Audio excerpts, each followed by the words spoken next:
Welcome to Hermit Woods, where there's a story in every bottle.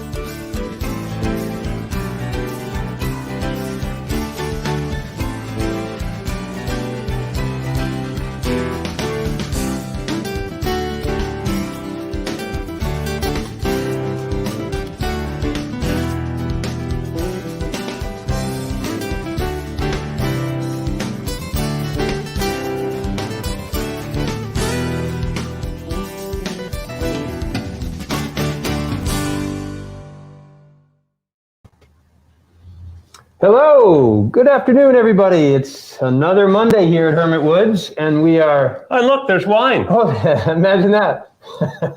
I love that part. I love Monday afternoons. Yes, me it's too. become my favorite day of the week. It used to be like day. Friday night or Saturday, but now it's... Well, that's still a good day.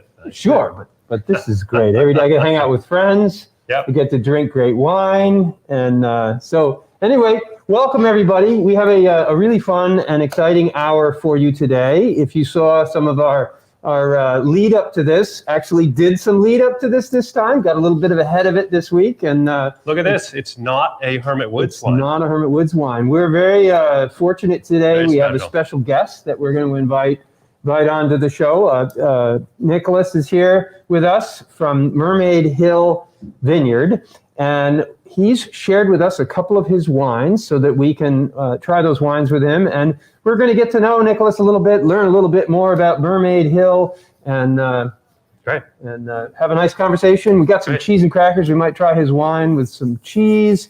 So we got a few people on already, and I think we'll just get this kicked off. So hi, Nicolas. Hey, how's it going? Good. Great. Let me introduce everybody to Nicolas. So actually, before we go there, one more thing I just want to remind. I forgot to tell everybody. If you're watching, we would love it if you'd let us know. Put a comment in, say hello, whatever you might do to let us know that you're here. And also, as we're talking, as always, if you have specific questions of Nicolas or of either of us, please type your comment in there, and we will get to your question as soon as we can. Yeah, Bob's got a great new system with all this technology where if there's a good question that comes up, he can take and post that right online for everybody to see. So everybody can see. And then we can answer it. So it's really a nice setup. So definitely, make yourself known, and ask your questions. And while we're there, let me just say hello to a couple people that have already joined us. Matt is here. Nice to see you, Hey, Matt. Good to see you. It's nice to see you every week you join us, and I really appreciate that. Eli also, he's joined us. Excellent, Eli. And Chuck is here. By the way, All Chuck couldn't be here today. Chuck is not in here. person. Right. He's out there. He's out there. So, but Chuck will be here. He may be offering some comments or have some questions of his own.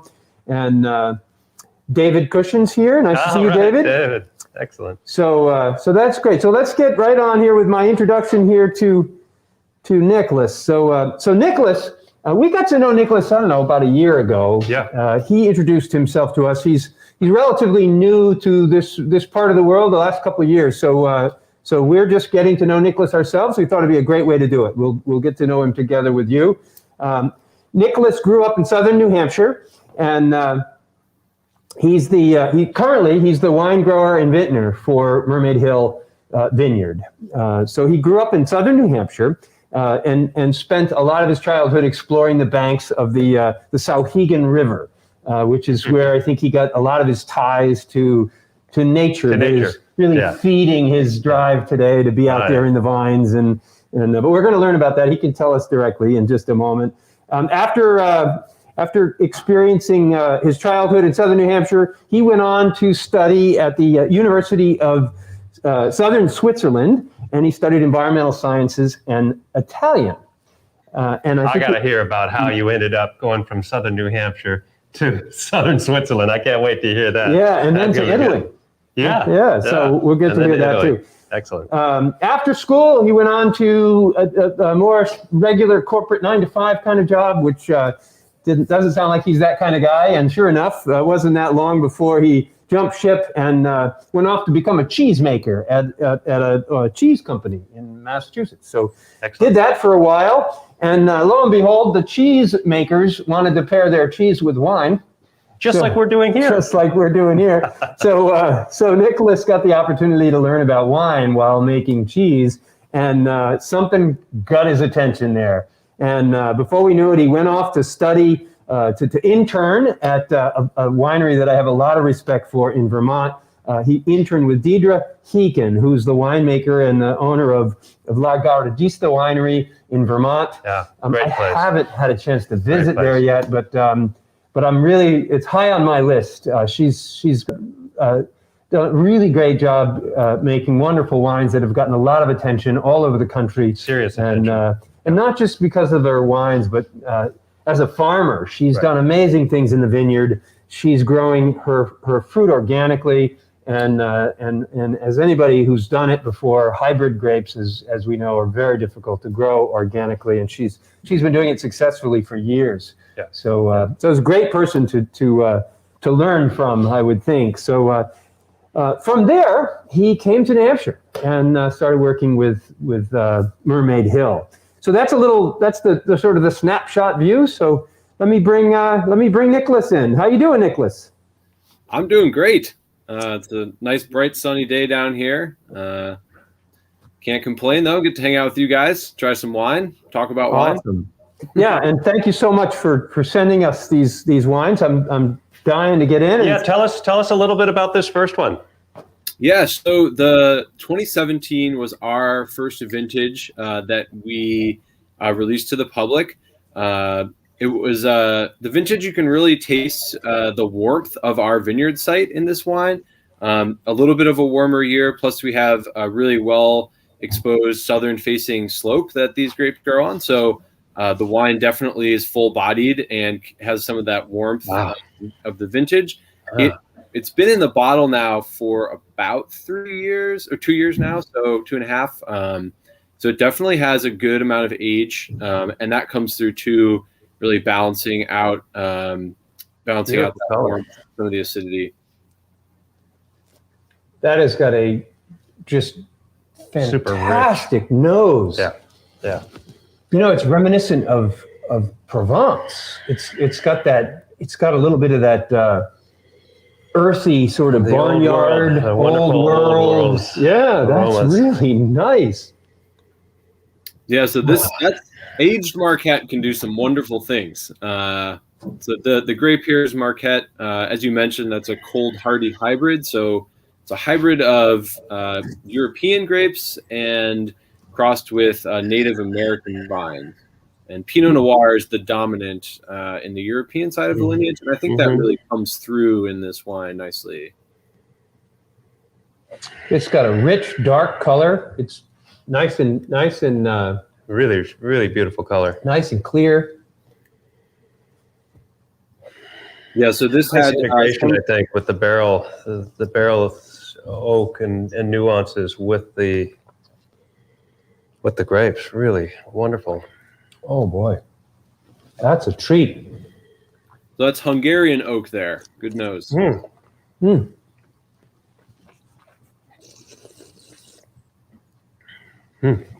That's really nice. Nice job. That's really nice. Yeah, so I can't take credit for this one because the first vintage I made was 2020 wines, but glad you like it, and I agree. It's quite a nice expression. Do you know how long it was in barrel?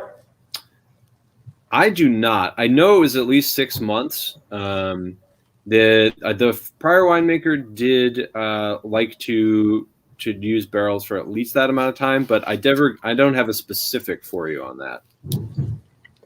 Were you in the vineyard for this vintage, or not even there yet? I was in Deirdre's vineyard for this vintage. Okay.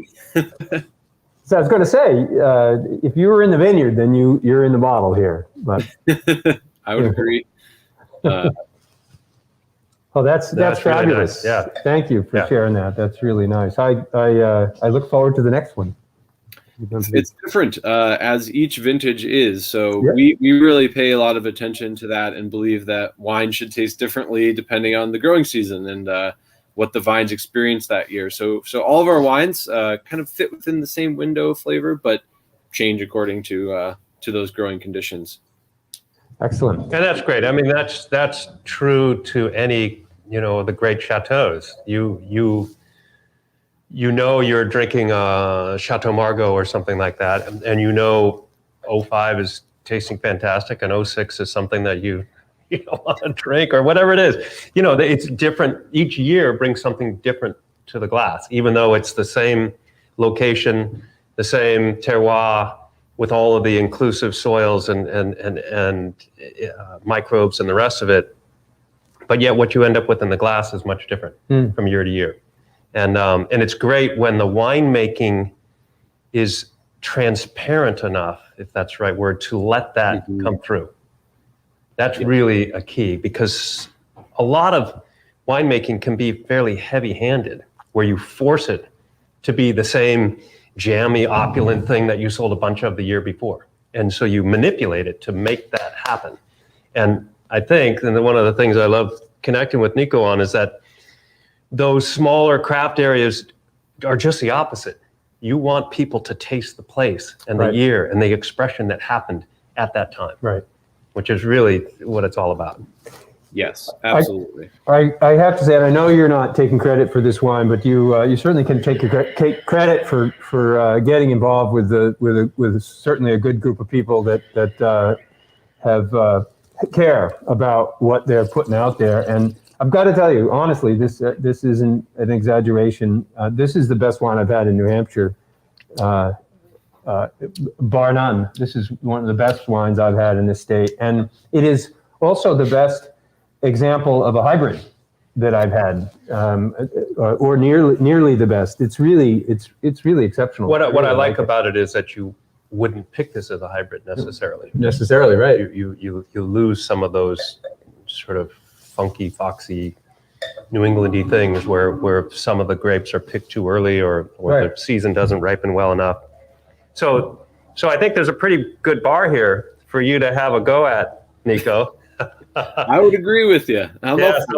So tell us a little bit about how you got to, or am I jumping ahead? Well, no, you're at the right place. Okay.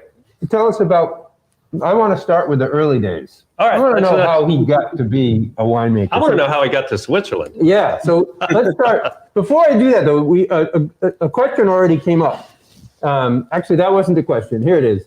So we mentioned that you worked for a cheesemaker in Western Mass. And so one of our guests, our club member, Matt here, wants to know which cheesemaker.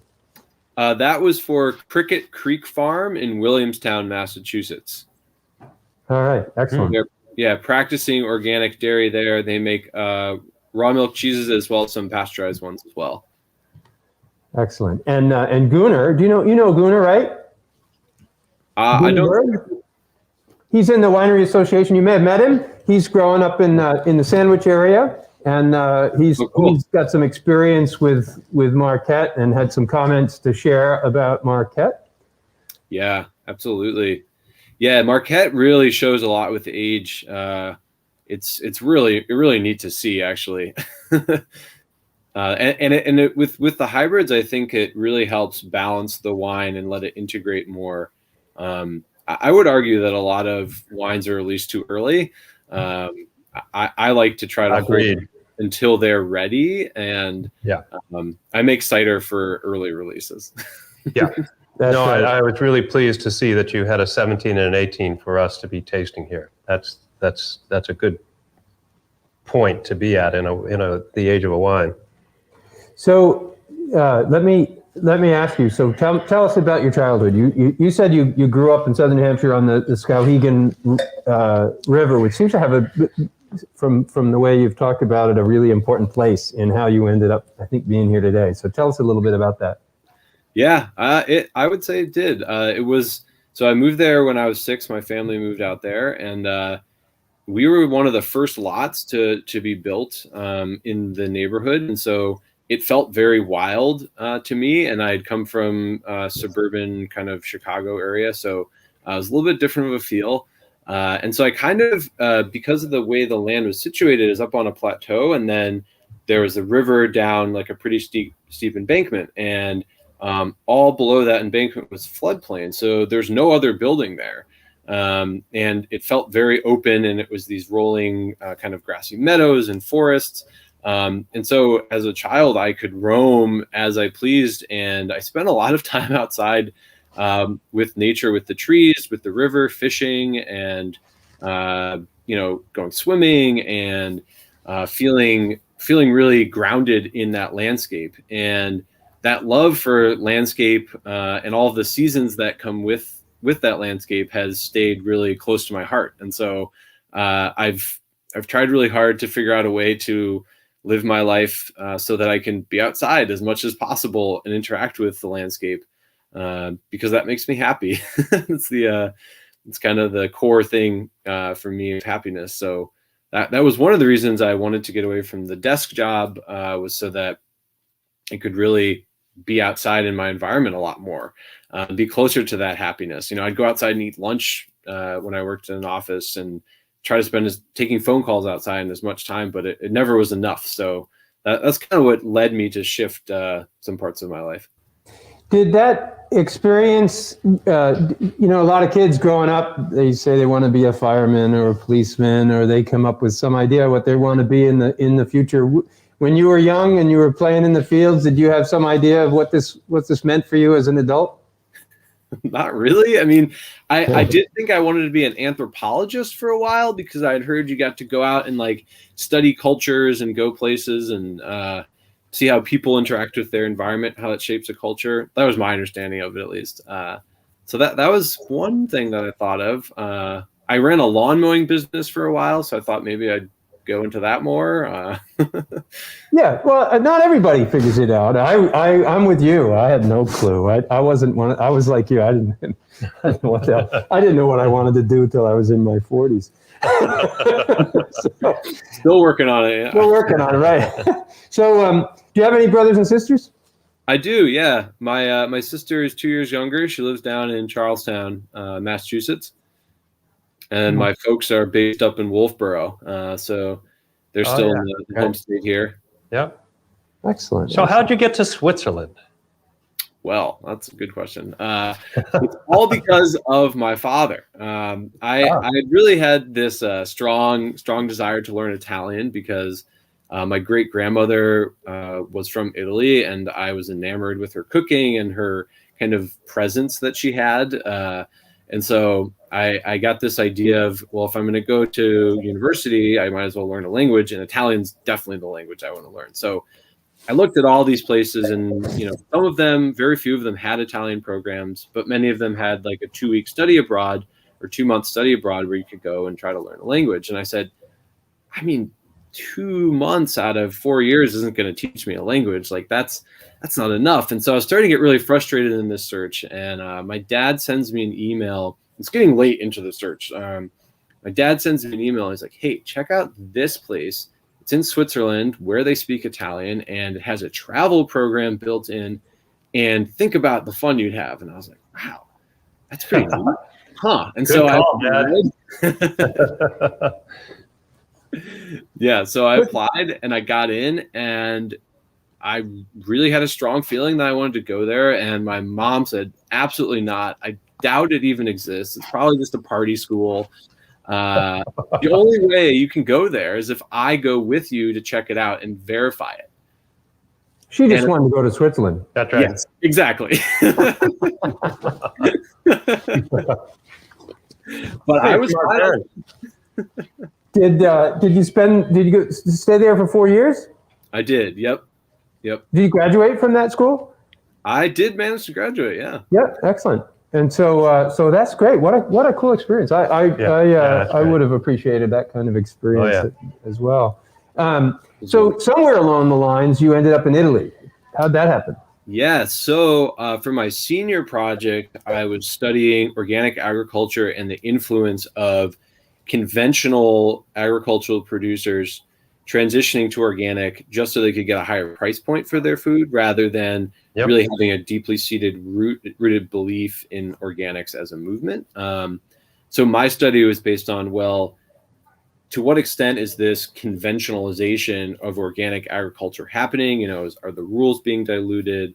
Is there a lot of lobbying going on? And so I was studying that in Switzerland. And for that study, I needed to do a kind of applied research project. So I said, well, what if I went and lived on an organic farm for the summer in between semesters and learned what it was like to be there? And, that would give me some firsthand information and something I could use in my paper about, what are the tenets and ethics of organic farming. So I went to go to work on this farm. I was in Tuscany. It was set up through a connection at the university, a friend of a professor. And I got there and they definitely were doing organic farming. They're also doing biodynamic farming, which for those of you who don't know, is the precursor to organic movement. So biodynamics was founded in the early 1920s, and then a few of the founders, Steiner was the founder of biodynamics. So a few of his disciples, people that learned from him, went off to start the organic movement. Alfred Pfeiffer was one of them. So biodynamics is this precursor to organic, and I became really enamored with it because of its holistic and comprehensive view of looking at a farm. And so I spent almost 3 months at this farm learning about organics and biodynamics, and that helped me learn Italian for sure. It's like an immersion program, but also got me really interested in farming. And I had the most fun ever living there. It was great. Tell us a little more about biodynamics. You hear that word a lot and hear people talk about it, but it seems like relatively few people really understand it, including me. And talk a little bit about, the 1,000-foot view. What does it mean to be a biodynamic farmer? Yeah, I fully don't understand it either, to be to be honest with you. But that's kind of the point of it, is that biodynamics is it is a farming philosophy that seeks to engage you as a farmer with your whole entire landscape and think about the big picture. It is a recognition of the dynamic biology of a landscape. So biodynamics is basically that recognition that within this landscape, there's a lot of different biological forces and they are dynamic. They interact with each other. So doing one thing here affects something over here, right? And this philosophy has some elements of it that are very opaque and difficult to understand. However, so for example, some of those are working with the cycles of the moon and cosmic forces. When the moon is in a certain sign, you do one type of farming work, and when it's in a different sign, you do another type. Those are things I can't claim to understand. But the core tenet of biodynamics are these things called preparations. So those are plant-based formulas or mixtures that you create, and you spray them on the vines and on the soil to enhance the biological health of your vineyard or whatever you're treating with these preparations. And for me, as somebody who is fascinated with fermentation in every way, biodynamics makes a lot of sense because it's essentially dealing with fermentation. So instead of fermenting grapes into wine, a biodynamic preparation is taking cow manure and doing an advanced fermentation process with that by stuffing it in a horn and burying it at earth temperature for 6 months. Sounds kind of like a witchcraft thing, but at the end of the day, it's a type of fermentation. The best fermenting temperature is earth temperature, and putting something underground for 6 months at earth temperature is going to ferment that cow manure into a really biologically active type of manure. So that's one example of something that sounds kind of weird and occult is actually rooted in something that's quite scientific, which is fermentation, that I know Ken is a fanatic for as well. Yeah, I actually got introduced to biodynamic practices in the 6th grade.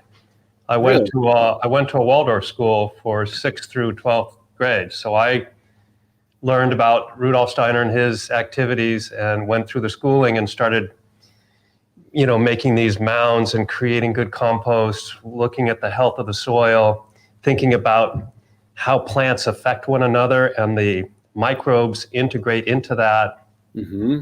I've been fascinated with it since I was, whatever that is, 10 years old or 12 years old when you're in 6th grade. So it's been a long-standing interest of mine, and really, I think, propelled me when I went into college to go into geology and anthropology and that sort of thing, because it is all-encompassing. Everything is interrelated. Everything is incorporated. And just like you mentioned, Nico, with moon phases and the rest of it, it's not just a 1,000-foot view. It's a lunar view of the Earth. Right. You got to step way outside of the atmosphere and everything and think about how all these things come into play. And to bring that right to the bottle or the glass, it's like Nico says, it's taking that big view that everything is engaged here. When you end up with a wine that's been created in a biodynamic fashion, you have really brought everything together from the environment into that glass. So it sounds like there's a lot of relationship with that to terroir. That, Absolutely. Sort of terroir and 100%. biodynamics Right. sort of go hand in hand. Yep. Absolutely. Well, because the idea is that biodynamics is all about soil health and microbial diversity within your soil. So everything you do is essentially trying to facilitate those processes of life. So when it comes to terroir, the idea of biodynamics is absolutely preserving the soil and in fact enhancing it.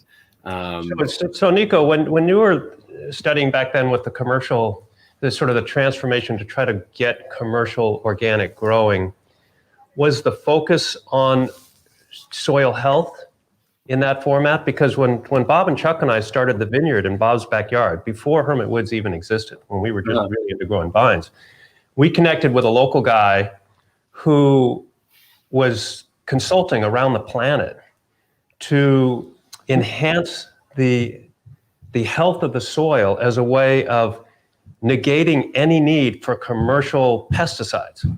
And he was doing this in Thailand, remember this? Indonesia. Yeah. In Indonesia. No, yeah. And he was actually living, he was local in that he was raised here. Right. But he was actually living almost full time in Indonesia. And he'd come back for periods of a month or two.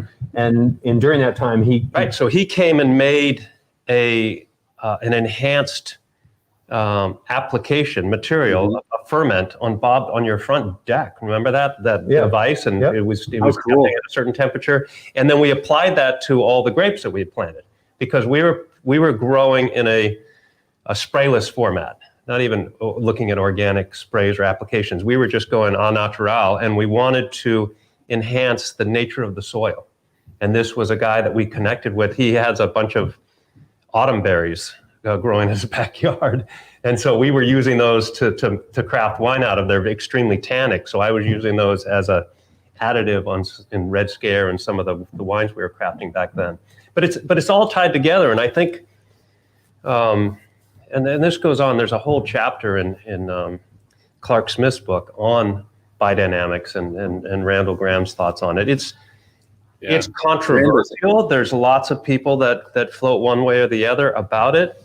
But the bottom line, in my opinion anyway, it is an attempt at looking at things in a holistic fashion that works more in line with nature as opposed to taking control of it or attempting to take control of it. We humans think we're going to take control of something and make it be a certain way. Right. And it never works. Well, you can't ever eliminate all of the biological, hazards in your vineyard. Like, I can't go out and eliminate all the fungal spores in a whole entire vineyard so I don't get any fungal disease on my vines. Like, that's never going to happen no matter what I spray. So to your point, it's an illusion of control if you were to spray a bunch of deadly things, or you can work with beneficial microbes that naturally outcompete those fungal spores that attack my vines. Absolutely. And then you're in a much better spot and everyone's happier. The bugs, the plants, you, because you don't have to wear a hazmat suit to go to work. There's a lot of advantages. Yeah. So speak to that a little more. In my knowledge, there are only, I only know of, there may be more, I only know of, including you, 3 farmers that are growing hybrids organically in New England. And it'd be Mike Apollo is doing it down at Apollo Vineyards in southern New Hampshire, and Deidre's doing it in Vermont. But I don't. Maybe you could tell me if you know of others. But I know of some who have tried. Yeah, we do it. But Small thankfully, scale. we're not relying on it for commercial No, scale. right. But I know there was a woman down in Walpole, Virginia, who started Walpole Winery. Oh, yeah. And she spent 10 years trying her hardest Virginia. to figure out how to produce a entirely organic vineyard. And she finally threw up her hands. She I can't do it. And she gave it up. And I know it's very difficult. Can you speak a little bit to that? Sure. Yeah. So, there's probably 1 or 2 other growers. Ethan up at Shelburne Vineyards has started to convert some of his acreage to organic test plots. So he's like in a transition period for some of his. Those wines are being released under the label IAPA. We had Ethan on an earlier episode of this back in the early part of the pandemic. Back in May. With Ken at the Shelburne. Yeah. And Ethan was talking about his projects out there. Yeah, very interesting. Yeah. And he's been inspired by Deirdre, and they've been consulting, to help him get to that stage. And it's really exciting to see that people are, open-minded and willing to try new farming practices. I think what it really takes to grow organically or biodynamically in this climate is a strong relationship with your plants and the site that they're growing in. As a farmer, my job is to literally be in the vineyard as much as possible. Whether it's in the winter pruning the vines, even when I'm not pruning, I still walk through the rows quite often. For me, the way I think of it is, I need to imagine or know what it's like to be a vine growing right outside this window all year round. So, the best way I can do that is be out there. Yeah, I like it. Yeah. And I see you have a vine above your head too. I do. This one is you like your vines to come in with you as well. Absolutely. Well, this one has an important message. This has very badly pruned. It was actually from one of Deirdre's vineyards she had taken over and was converting. And it's a reminder to make good pruning decisions. Wow, good. That's good. What not to do is often more helpful than told what to do. So I'm going to suggest we take a break so that I can acknowledge a couple of our guests who have tuned in for us here, and then we'll at that time why don't you open that other bottle while I acknowledge our guests. A little bit more of the 17 be on your right. Let's see. I just want to. Susan Powell has joined us. Hi, Susan. Excellent. Thanks for joining us. And I see you sell Marquette. Maybe you could let us know where you're selling it from. Do you know Susan Powell, Nicholas? No. Okay. Maybe someone good to know, though. Yeah, maybe. Yeah. Priscilla Merrill's joined us. Thank you, Priscilla, for joining us again. She's very often on our guest list here. Good to see you, Priscilla. Nice to see you. And Mike Apollo's here. I believe he's still here. Nice. Hey, Mike. If you don't know, I mentioned it earlier, but Mike Apollo has a vineyard down in southern New Hampshire, and I suggest you put that on your list of places to visit if you're out and about looking to discover some new wines. Susan Powell writes, "We are Home Range Winery." Do you know Home Range Winery in New York? Huh. Cool. She's one of the newest farm wineries in New York. So glad to listen in. Marquette and Treminette have been great sellers. Okay, great. Well, thank you, Susan, for joining us. Yeah, thank you. That's great. And let's see. Gunnar says 0 chemical sprays. Excellent, Gunnar. Awesome. So I guess we do have more organic growers out there. All right. Janice Sullivan is here. Hi, Janice. And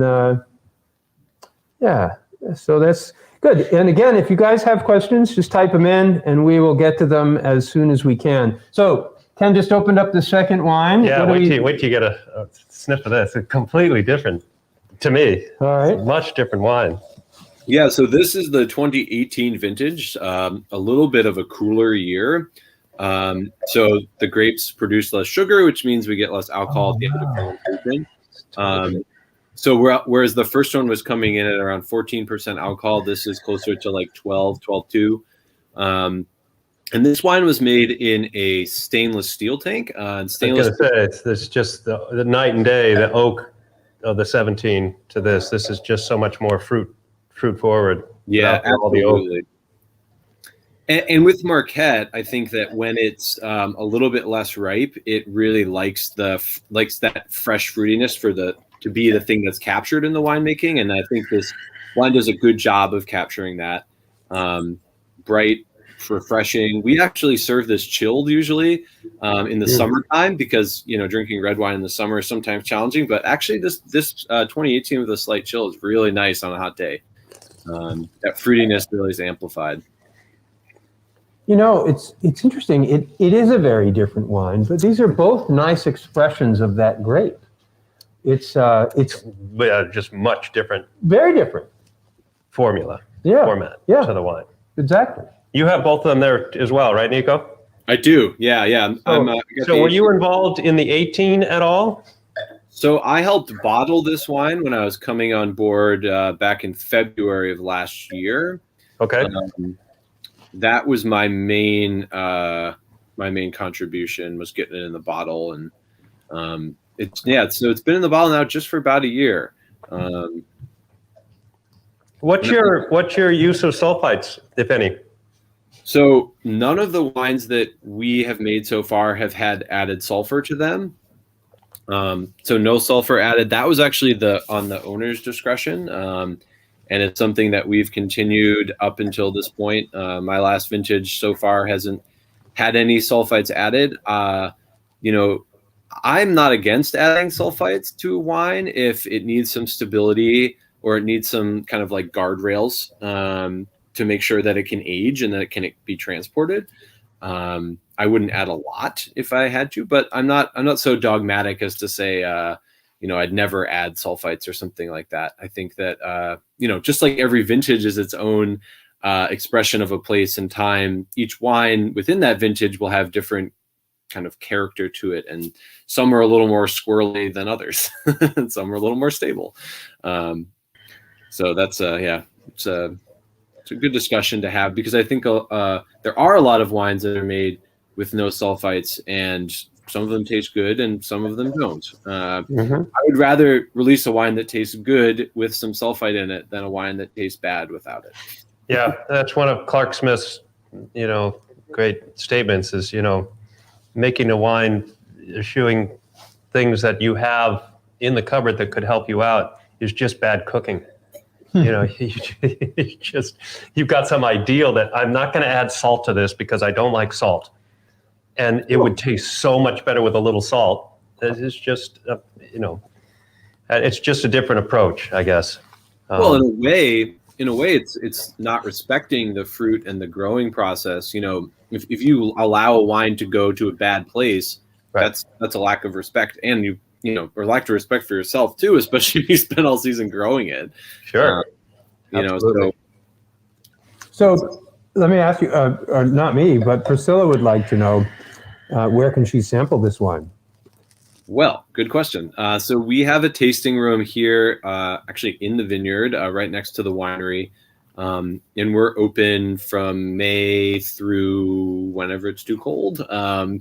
So we're not open currently, but we do, during the winter, we do accept kind of like private tours, or if people want to book, if you have a group of like 4 to 7 people, 8 people, we can accommodate that, on a kind of ad hoc basis. But generally, we're available in the warm months for tasting every Friday, Saturday, and Sunday. And then we're also most likely going to be at the farmers market in Concord. We're still waiting to hear on the approval for that. Good. Are the 17 and 18 vintages still available for sale? Or They are our current releases, actually. So we have plenty of them if you like some. Yeah, we've got about 100 cases left of the 17 and double that. I'm going to have to put my name in for some of that. So tell me, I'd really like to know now, going forward with what we've tasted here, much different vintages, much different styles between the two. You must have a hand now on the 19 vintage that is either still in tank or barrel or both, and the 20 vintage, of course, that you were working with those vines directly, and then the fermentation, and now wherever that wine is residing. Tell me about those two vintages, and really how, you're coming into a winery that has a key grape and two different vintages that are out that have distinct differences to them, and now you're putting your mark on the next vintages. So tell me about that.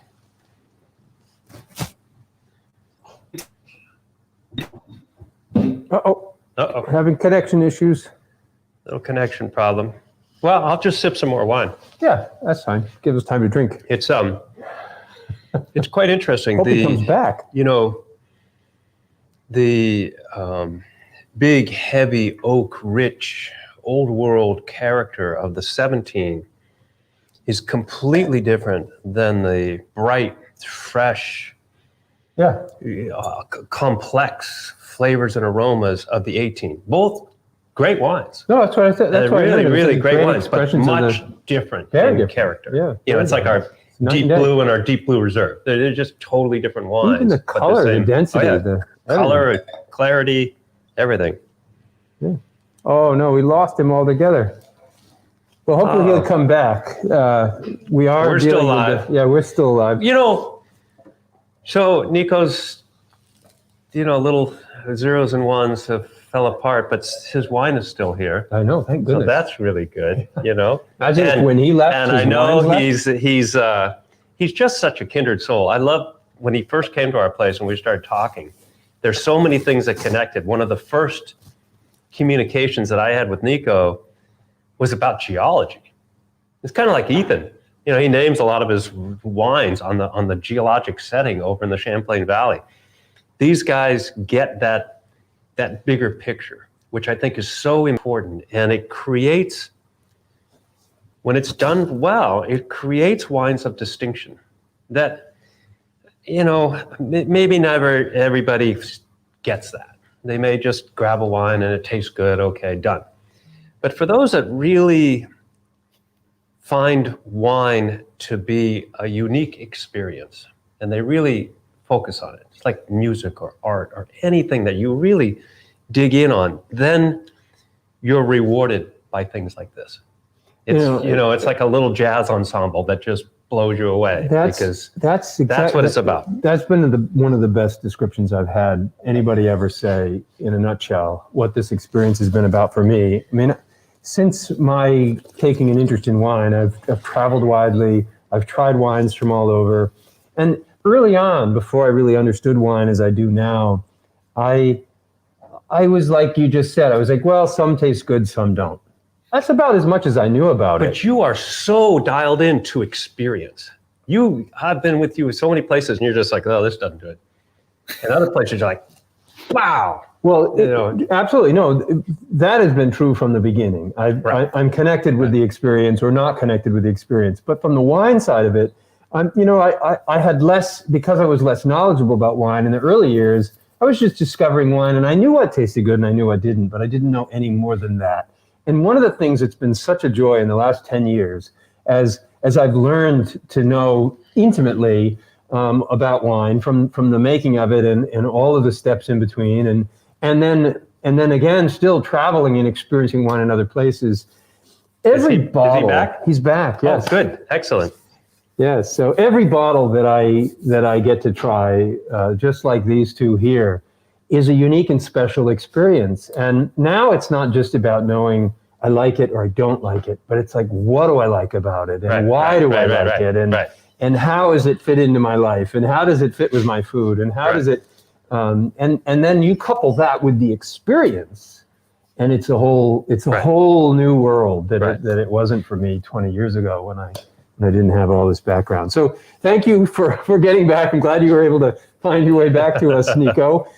We missed you there for a minute, but we filled it up. So what I really wanted to know now is it's about, Nico, your imprint now on this vineyard, what's happening with the 19 and what's happening with the 20.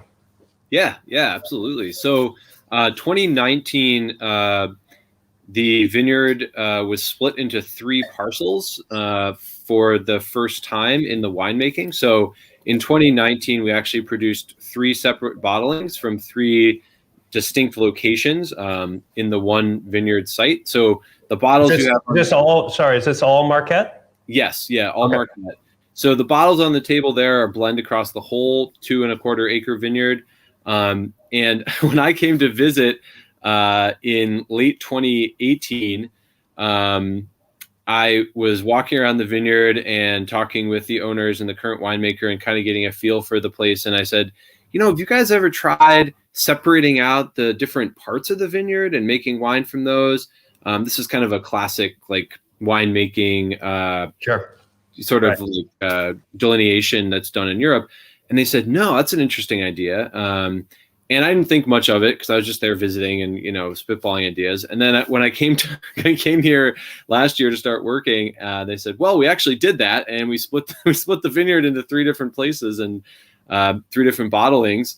Now, when they split it up, because I'm, as a geologist, I've been interested in the soils that develop from different rocks and different settings. And of course, I've looked at a lot of on the grape growing side for those vineyards that pay close attention to the geology and the soils and separate quite a bit from the topography and the airflow and the temperature and all. But do you know if they made those divisions based on the geology or the topography or the microclimate, or was it just convenience? How was it split up? It was split up according to what I said when I was there. So, when I came to visit, I said, well, there's one distinct zone that is sheltered much more from the wind and has a lot more biodiversity. So that was kind of, for me, a separate zone of the vineyard. And then there's another zone that receives a lot of intense direct light and a lot of wind. And so I kind of saw that as another distinct zone from a growing condition perspective. And then the third section is the oldest section of the vineyard that's kind of in between of the two. It gets some wind exposure, but is also slightly protected. The underlying soil is all the same here. So it's all poorly sorted glacial till. So my delineation of the vineyard site was more based on like how are the plants being exposed to the elements and how do they react to that. So that was kind of the breakdown there. Sorry to interrupt. When you said the third section was older, are these older vines? Was that the first plantings? It was, yeah. Okay. So the older vines were 2012, and then there's a planting in 2016 and 2015. So, would you suggest that now you've been there a bit, are the soils in those 3 different places more similar, or are they dissimilar? They're generally similar, but the landscape has changed them. So where the older vines are planted, the soil is much more compact because it's been driven by tractors a lot more. And it has this kind of dip area that tends to hold water in the early season. Whereas, the apex part of the hills actually was suffering from some erosion because before the conversion to organic began in 2018, the amount of herbicides that were applied completely eliminated anything living under the vines. So, yeah, there's like a ton of erosion over there we're trying to restore through, allowing the native plants to flourish. So, yeah, an overarching comment is that we're working really through a conversion from conventional agriculture in this vineyard towards a organic, biodynamic, holistic, I call it whole ecosystem management philosophy. So that's kind of, that is one of the marks that I made, like a different way of thinking about the vineyard, recognizing that there's distinct zones with different kind of interactions with the climate. So does this go directly back to your time in the Italy farmland, where you're looking at places that were conventional going to organic? In a way, yes. It's pretty funny the loop that's made. All connected through biodynamics. It also goes back to an innate feeling that I have for landscape. When I move through a landscape, when I walk through it and observe it, I feel it. I don't just see it, but I feel it. So certain areas feel differently to me. I can't really quantify that much more, but it's to say that that also has a bearing on how I farm with the vines and how I get that totally. And I loved when you were walking through my backyard and talking about your feel for that space.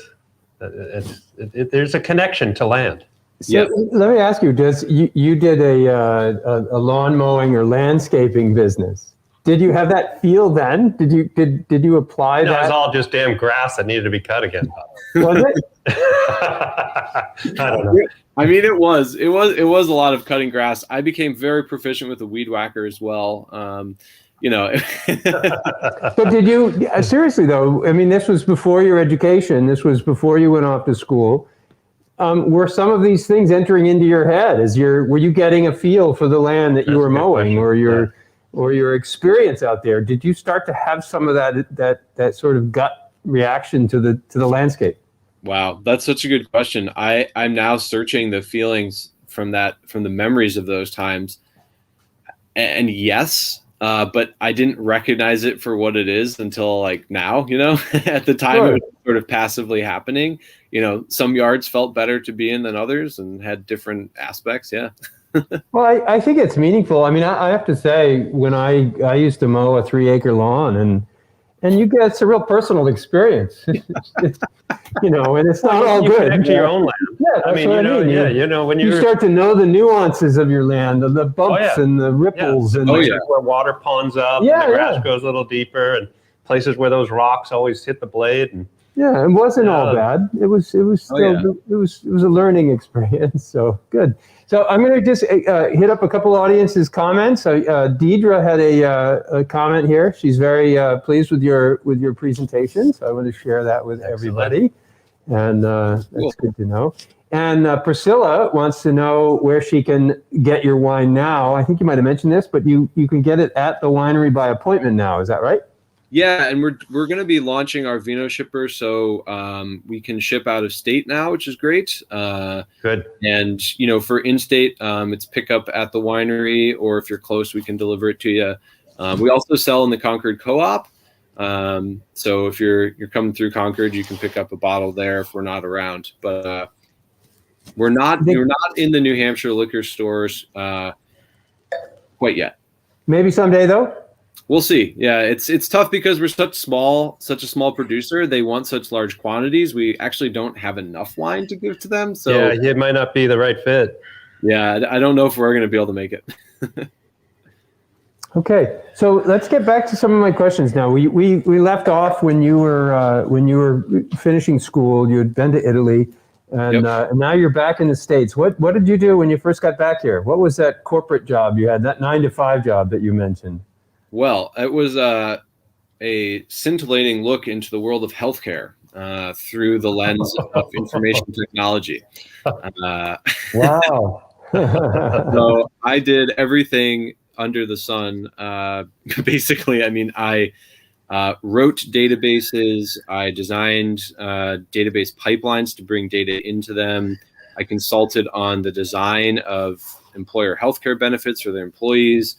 I did prospecting and basically helped build a new startup within the larger corporation that I worked in, focused on population health data analysis.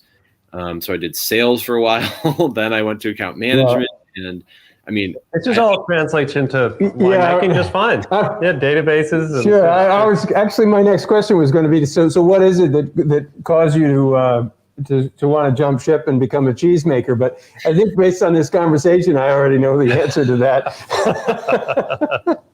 You were getting a little far away from the land, I think. Yeah, and I had this conversation with my folks one night after a dinner and a good, a nice meal and some wine, and I heard from my mom say, are you happy doing what you're doing? Like what's that all about? And at the time I was like, question, Mom. of course, yeah. But she was right. And I thought about it, and I realized that I actually had a really strong desire to make something. You know, at the end of the day, I would look at my computer and be like, what did I accomplish? Like, I sent 100 emails to prospective clients, like, but that's not tangible. I want to be able to look at the end of the day and be like, that's what I accomplished. And that feeling really drove me to find a craft where I could create things with my hands and my mind and my body, you know? So how did that happen? How did you go from this very high tech healthcare job to working as a cheesemaker? What? That's a big. That takes some guts. Yeah. Kudos for you. What was to do that. the sequence of events that led you to that particular opportunity? I mean, I got to blame it on fermentation first and foremost. I was at the farmer's market and I bought some lacto-fermented sauerkraut. It was the first time I had tasted fermented sauerkraut. And I said, wow, that is an amazing flavor. How does this work? How do I not know what this is? I love food. I'm someone who tastes and eats as much food as I can. So when I taste something new, I'm fascinated. So I tasted this sauerkraut. I said, dang, that's good. I went and talked to the guy and he's like, oh, you can make this at home. You just take salt and cabbage and you mix them together and you put it under water and you let it ferment. And so I did that and I was like, this is cool. What else can I ferment? And I started, thinking about, this is when I was already starting to think about moving away from the corporate job. I had a list of, 15 different things I could do. It could be a salami maker. Maybe I could go and, herd sheep, and maybe I could make cheese. And so I started looking up the cheese thing because I love cheese. And I realized you can make raw milk cheese by buying raw milk and allowing it to sit at room temperature for a few days, and it will naturally start to ferment from the yeast and bacteria that live natively in that raw milk. It has to be raw milk for this to work. So I drove to New Hampshire to buy raw milk, and I started making my own cheese in the Athena office building because my apartment was not a stable enough temperature for the milk to ferment properly. So I would come to work with a half gallon of raw milk and put it on the heater in my office block, and then go to work. And I'd go over every so often and make sure that it wasn't getting too warm. And meanwhile, all these people sit next to me like, hey man, that milk there on the heater, do you want to put that in the fridge for you? Or, what's going on with that? And you can imagine that. I mean, that's how it started, was fermentation. It took over me. Now I am a fermentation evangelist. I ferment lots of things and I give them to people because I think fermentation has this kind of joy that it can spark within others, and certainly within myself. So yeah, it all started with that milk on the heater, That's a great story. Thanks for sharing that. Story. So how did you discover this place you ended up going to work for? It was one of 2 farms in the Northeast that offers an apprenticeship program. And, someone with no experience, what are the ways to learn? Go to college, which I wasn't about to go do again, and, learn from someone else. So I found this apprenticeship, and I think they took a big leap by hiring me, but they did. And the rest is history. I love the fermentation transformation that happened. Like, you would take all this milk, right? Heavy perishable milk, and at the end of the day, it would be transformed into these durable, delicious cheeses. It's like almost magical. It is magic. Definitely magic. That's great. Well, back to our audience, you're striking a chord with the folks out there. So thank you, cool. Nicolas. Good. Yep. Priscilla had a comment as well. Just thank you for your comments. We really appreciate it. Deidre suggests your mom is one smart cookie. What did she say? One smart and perceptive woman. So let me just define that. There we go. There you go. And let's see. Janice has to say, after sitting in front of a computer all day and then wondering what you've accomplished, oh, so very true. And one last comment before we go on. Actually, we take this one. Priscilla says, buy Cricket Creek feta all the time for ourselves and serve 4 fat bowls. Is that from your place? It is. It's an awesome feta. Awesome. Excellent. And excellent. Very similar paths here, Nicholas. Somebody's trying to reach me. We'll just kill that. So anyway, that's good. Thank you, everybody, for your comments and your questions. We really appreciate it. Let me get back to a couple more questions. We're getting up on an hour here, so we're probably going to have to wrap this up pretty soon. But there's a couple things I don't want to miss. You made cheese for, I think, a couple years, possibly. 1 year. 1 year. Yeah. And then you shifted gears again, or as they say these days, you pivoted. How did you go from cheese to wine? You were having so much fun fermenting cheese, and I guess the question's a little bit obvious. They do go well together, Bob. They go really well together. Yeah, I mean the main impetus was it was kind of twofold. So I started helping educate people about cheese through cheese and wine classes. So I partner with local cheese bars, wine bars, or with wine distributors, and we put together like an evening of tasting where you'd pay, $30 and you taste 3 cheeses and 3 wines. And I started doing these outreach classes because I was working at farmers markets selling cheese and realizing that no one really knew what the heck cheese was. A lot of people liked it, but they're like, they don't really know what it was. So I started to realize people are interested in that. And I said, well, wouldn't it be neat if we could also teach about wine and, bring people into this conversation? So when we'd get ready for these classes, we'd open, 10 bottles of wine and try 8 different cheeses. And I started drinking a lot more wine than I had in the past few years. And I started to notice that, man, the organic wine and the biodynamic wine had a different emotional response from me. They all tasted, good, but there's something emotionally, an energy in the organic and biodynamic wines that was different. And I said, wow, this is really fascinating. And so I started thinking about that a little bit, like what's it like to be a winemaker? I was a little bit frustrated with being in the cheese room all the time. I'd left the desk to go do a farming job, but in cheese making, you're in the cheese room all day making cheese. There's a separate group of people who typically work with the animals. So I was still inside a lot, and I said, man, wouldn't it be neat if I could actually be outside even more? And then I looked into winemaking and realized if you grow the grapes, you spend most of your time outside in the summer and most of your time inside in the winter. And I thought, that's pretty cool. Maybe I should, check that out. So it just kind of naturally progressed that way. And then, wine shop down in Boston got me connected with Deirdre. They gave me one of her bottles of wine and I drank it, and it completely blew my mind. I mean, it evoked this deep emotional response that I said, I need to know everything about this wine. I need to speak with the person who made it, and I want to learn from them. It was just like it happened. So a bottle of her wine hooked you, and you sought her out. Yes. That's it. You didn't have a direct connection, or nobody introduced you personally. You tasted her wine and you said, I need to meet this person. Yeah. And the wine shop that gave me the bottle did have her email address and knew her. So I was connected through that bridge. But initially Deirdre said, no, I don't have a job for you. And I was like, oh. So how did you eventually get there? Did you just go camp out on her front lawn and say, I can mow the lawn for you. I can make cheese for you. I can take care of databases for you. Healthcare, any needs there? Yeah. I mean, so she actually reached back out to me and said, I just got to go ahead to plant a new vineyard, and I'm wondering if you would like to be the person to do that with another intern I've already hired. Wow. It would be 2 months worth of work, and we can see how it goes from there. And you could maybe stay on after that. We kind of have to see how it goes. And I said, sure, let's do it. So I went up and visited her, and her and Caleb have lived in Italy, and they're Italian culture aficionados, as am I, and they speak Italian as I do. So we connected immediately in that way. Wow. And it was a wonderful connection, to be sure. That's great.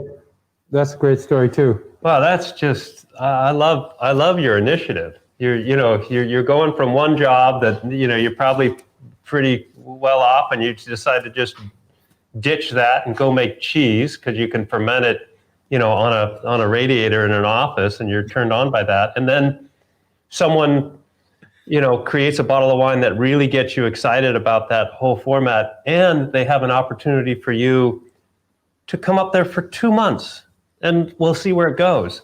And you're willing to just walk away from your current situation and go entertain that. Yeah, That's amazing. That's awesome. I'm trying to follow the path of highest excitement. That's a good one.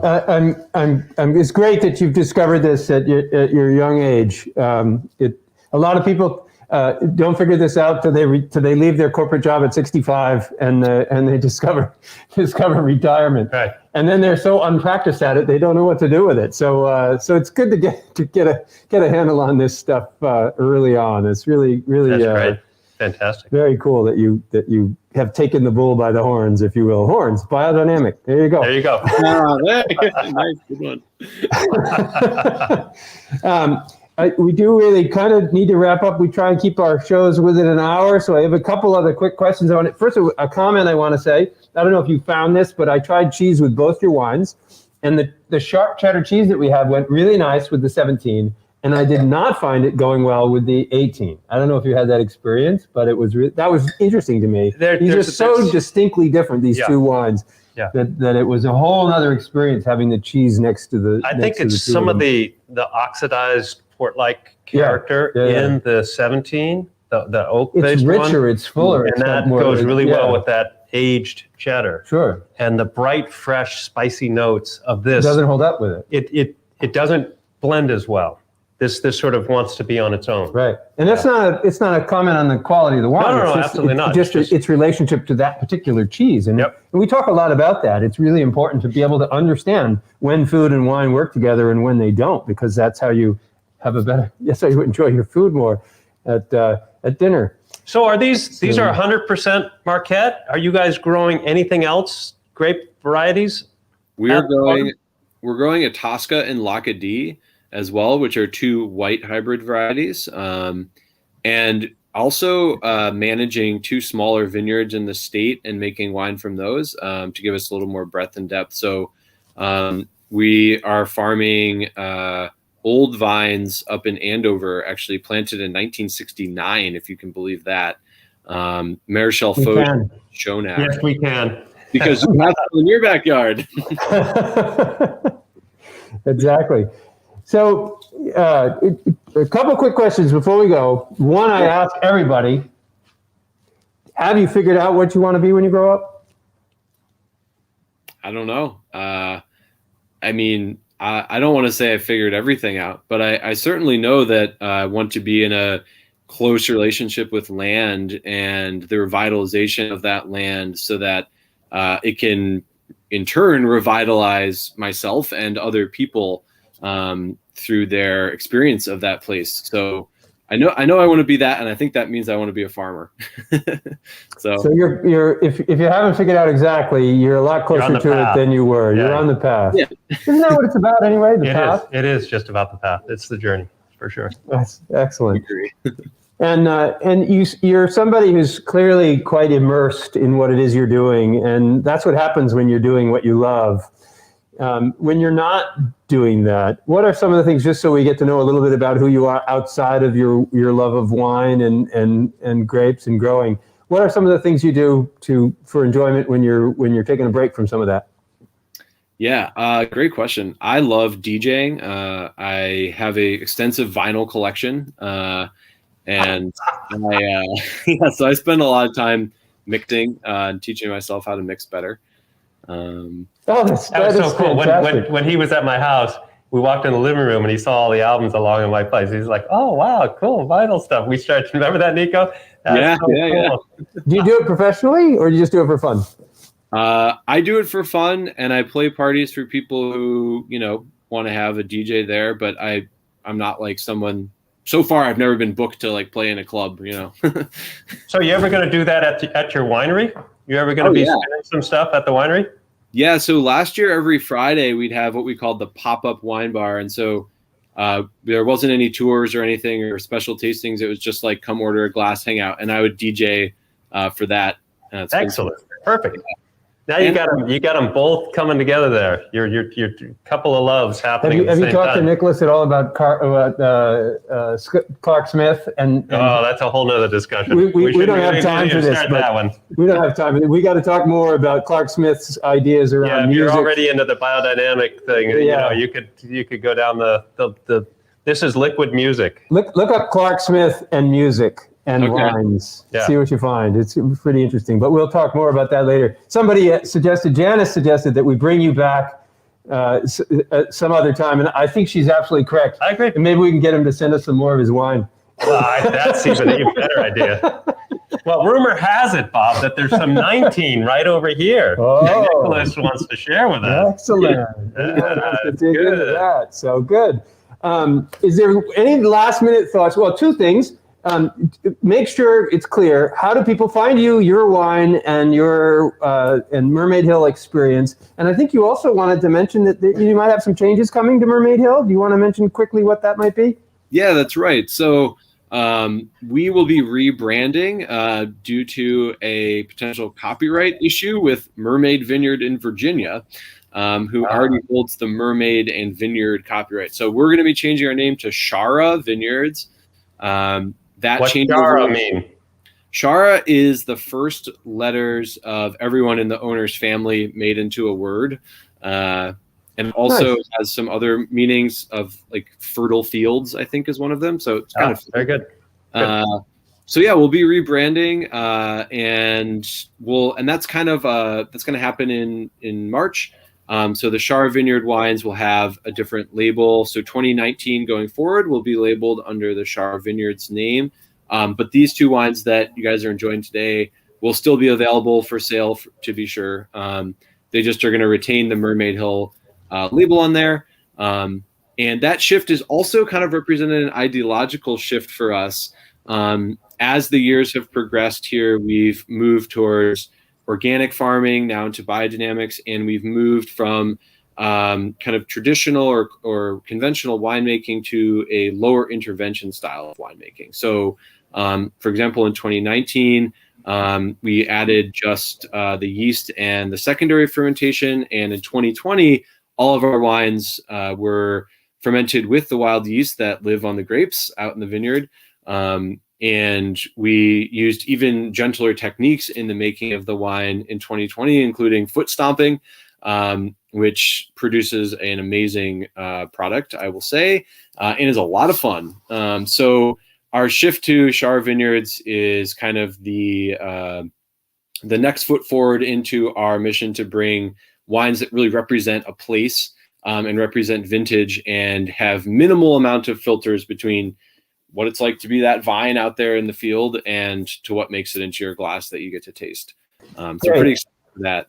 Perfect. That's perfect. And excellent. People can, right now they can call and make an appointment if they want to see you, if they have a group, and you'll begin regular hours, possibly when? When? Probably like May. I'd say like mid-May. Yeah, we've got a fire pit and we got some heaters on the way. So we're trying to push the cold weather out earlier.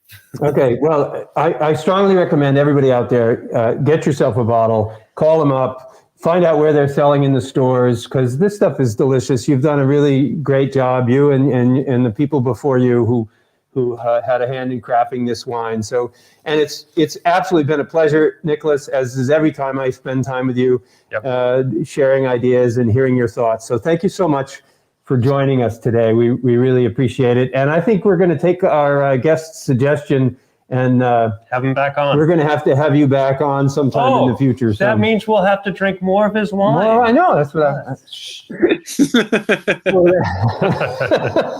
That sounds good to me, guys. How this works. Yes, this is a good deal. So thank you. And I'm going to say a few words to our guests. Thank you all for joining us again today. It's really been a pleasure. You guys had some great comments, and we really appreciated that. If we didn't get to your comments, we're sorry. We will do our best to get back to them after the show is over and answer any questions that we might have missed. And of course, if we still miss it, call us. We'll be happy to hook you up. So we'll be here drinking. We really appreciate everybody's time with us. Sorry we went over a little bit today, but it's really a fascinating conversation with Nicolas. So much to cover. We just needed to do that. So We're open now. I know we just opened Saturday. Not everybody may know that yet, but we're open regular hours from this point going forward. This coming weekend, one of our customers, Matt, wanted to know what we're doing for Valentine's. We actually decided this year we really want to be careful about bringing too many people to the winery at any one time. Yeah. So doing an event just brings too many people together. So we decided to skip the Valentine's event this year. It is one of our favorite and most popular events. We put together packages. We do have the package that you send can out, but not an event here. But it's not an event here, so we apologize. We look forward to next year. Next year, guaranteed. When our third floor is finished, we are going to have a Valentine's Day event to blow all Valentine's Day events away. So we're looking forward to 2022. For that. So as long as there's no COVID-21. As long as there's no So awesome. Thank you, folks. We're gonna say goodbye. Thank you so much, Nico. Bring up the Thanks music. for having me, guys. All right. See you later. Take care. Right. We'll See be you in soon. touch.